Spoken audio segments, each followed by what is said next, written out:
김문수 후보 얘기를 해볼 텐데 어제 계엄에 대해서 처음으로 사과를 했죠. 그러면 윤석열 전 대통령과의 관계 설정은 어떻게 되는 것이냐. 김문수 후보의 오늘 얘기하고요. 김용태 비대위원 내정자의 얘기도 한번 들어보겠습니다. 우리 국민들이 위기를 극복하기 위해서 계엄 탄핵 파도를 넘어서서 힘차게 나아가야 될 때라고 생각합니다. 대통령께서 탈당을 하느냐 안 하느냐 하는 것은 본인의 뜻입니다. 자기가 뽑은 대통령을 탈당시키는 방식, 이런 것을 가지고 책임이 면책될 수도 없고 도리도 아니라고 생각합니다. 당내에서 후보님하고 또 선대위원장님들하고 조율하고 있는 부분들이 있습니다. 그래서 여러 가지 당내 컨센서스를 좀 도출해내서 국민 상식에 맞는 판단할 수 있도록 하겠습니다. 대통령께서 스스로 결단해야 된다는 것은 저도 여러 차례 말씀드린 바가 있고 그것과 관련해서 여러 가지 논의가 있다는 말씀을 드리겠습니다. 최경철 위원께서 지금 보수 진영 지지자들에서는 계엄과 탄핵을 달리 보는 분들도 꽤 있고요. 일단 김문수 후보가 계엄 자체에 대해서는 사과를 냈지만 탄핵, 그러니까 윤석열 전 대통령과 관련된 탄핵이나 윤 전 대통령 관련해서 명확하게 지금 얘기를 안 하고 있단 말이에요.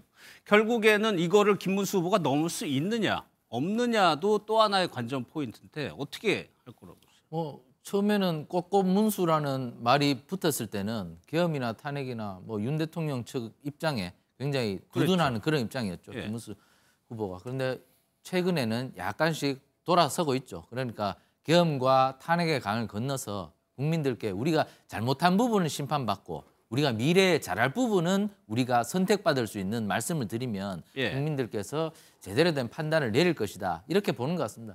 2017년 박근혜 대통령 탄핵 때도 그 당시 자유한국당이었습니까? 지금 국민의힘인데 자유한국당은 박근혜 대통령을 탈당시키지 않았습니다. 당적 정리를 안 그냥 했죠. 대선을 갔습니다. 예. 그리고 그 연말에 그다음 지방선거를 앞두고 출당을 시켰죠. 왜냐하면 거의 재판이 끝나고 재판에서 거의 중형이 확정되었기 때문에 이런 분은 출당시켜야 된다고 해서 당시 자유한국당 홍준표 대표가 출당 결정을 했습니다. 하지만 2017년 대선 국면에서는 박근혜 대통령을 출당시키거나 강제 탈당을 시키지 않았습니다. 그렇기 때문에 이번에도 마찬가지가 될 것이다. 김문수 후보는 사실 이렇게 인정할 건 인정해야 된다고 말씀하셨지 않습니까? 솔직하게 가야 된다. 당당하게. 당당한 김문수지 않습니까? 우리가 잘못하는 부분, 우리가 빚진 부채가 많다. 사실 계엄 탄핵하면서 소상공인들도 경제가 어려워졌고 그리고 계엄 탄핵 때문에 국민들이 많이 충격을 받았다. 그 부분은 잘못했다 사실. 그러나 그것 때문에 우리가 미래로 못 나가서는 안 된다. 우리가 미래로 나가기 위해서 더욱더 분발하고 극복할 터이니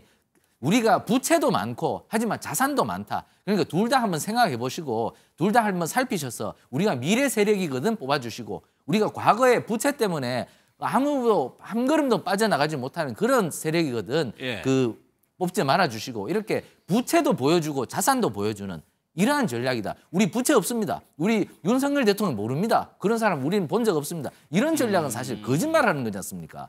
그런 거짓말을 하지 않는다 우리는. 윤석열 대통령 안다. 윤석열 대통령 계엄 탄핵했고 그것도 우리의 국민의힘도 마땅히 같이 져야 할 짐이다. 그 짐 지고 가겠습니다. 하지만 앞으로의 미래는 우리가 유능한 정당이기 때문에 안보나 경제에서 훨씬 더 민주당보다는 유능하기 때문에 저희가 앞으로 국가 경영은 좀 더 잘하지 않겠습니까? 이런 부분으로 가는 것이지 저는 김문수 후보가 자꾸 거짓말에 빠져들어서는 안 된다고 생각합니다. 윤 대통령 출당시키고 탈당시킨다고 계엄 탄핵이 없어집니까? 그것은 아니기 때문에 오히려 김문수 후보의 저런 정정당당한 태도가 솔직한 태도가 국민들에게는 훨씬 먹혀들 것이다. 저는 이렇게 봅니다. 그런데 과거에 박근혜 전 대통령이 대통령 됐을 당시에 경제민주화라는 진보 진영의 이슈를 보수 진영의 후보가 먼저 선제적으로 제기하면서 중도 표심을 가져왔던 분석이 있었잖아요. 지금 어쨌거나 김문수 후보도 중도 가운데 쪽으로 나가야 되기 위해서는 윤 전 대통령 문제를 정리하지 않고 그게 가능할 것이냐. 지금 최경철 위원께서 말씀하신 부분만으로도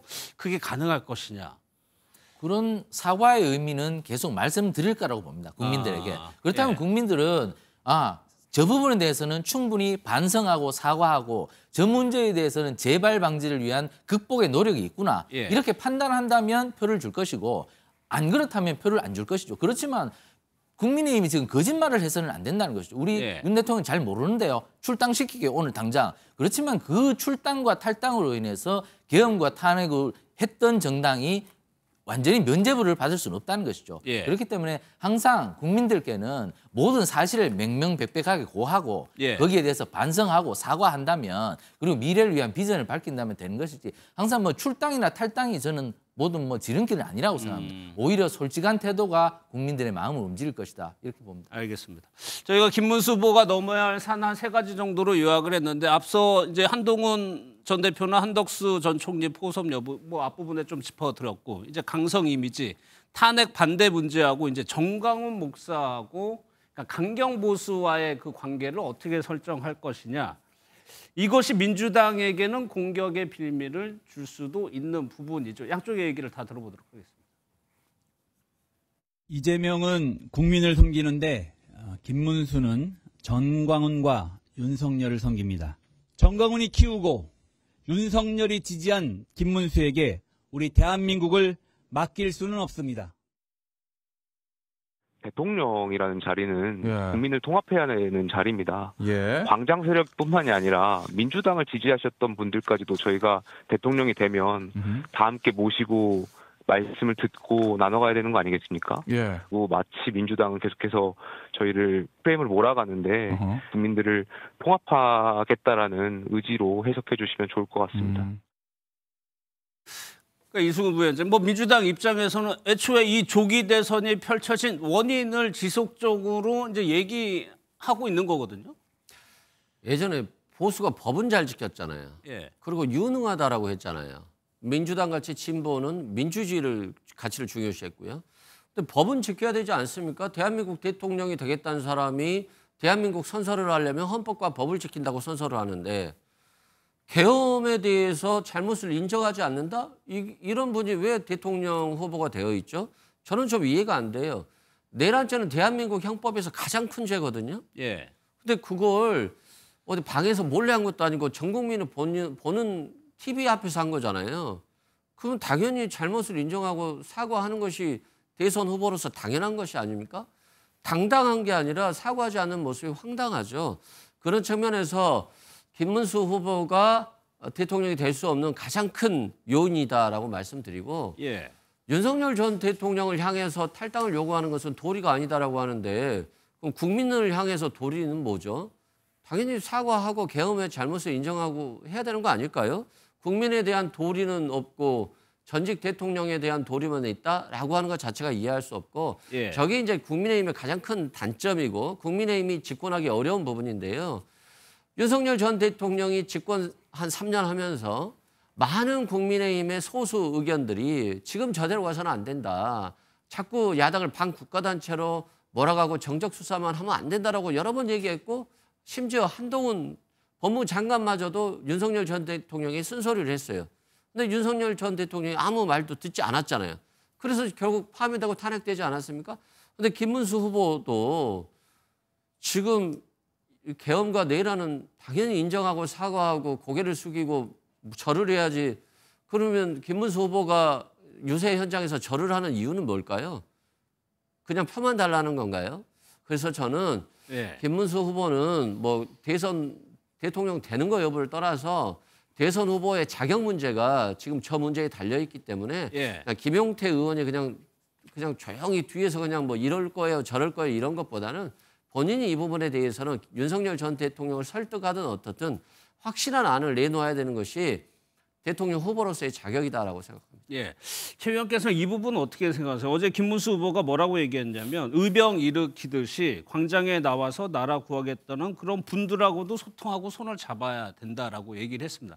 글쎄요, 좀 의도적으로 선을 긋는 뭐 이런 건 필요 없다고 보시나요?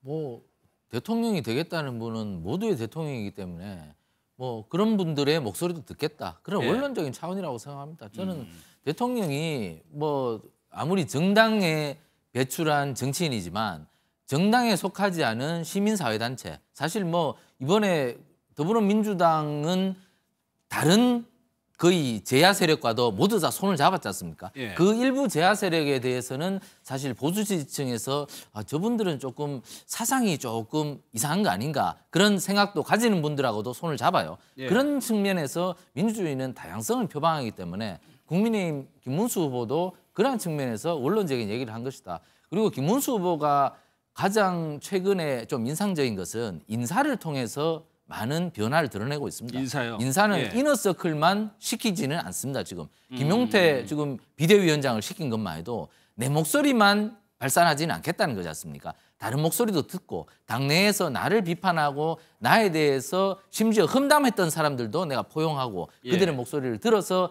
정제된 목소리를 국민들에게 드러내 보이겠다는 그런 의지의 표현이기 때문에 저는 비대위원장 선출이라든가 여러 가지 화합의 모습만 봐도 김문수 후보가 뭐 계엄, 탄핵 이 부분에 대해서 아주 교조적인 입장만 드러내는 것은 아니다. 아주 변화의 생각이 있고 성찰의 생각도 충분히 갖고 있을 것이다. 국민들께서 이 부분에 대해서는 의심하지 않으시면 좋겠고 그리고 다선 의원이고 경기도지사를 했기 때문에 이미 민주주의자로서 검증된 분이다. 그리고 노동운동을 오래 했기 때문에 이분이 또 양심적인 분이다.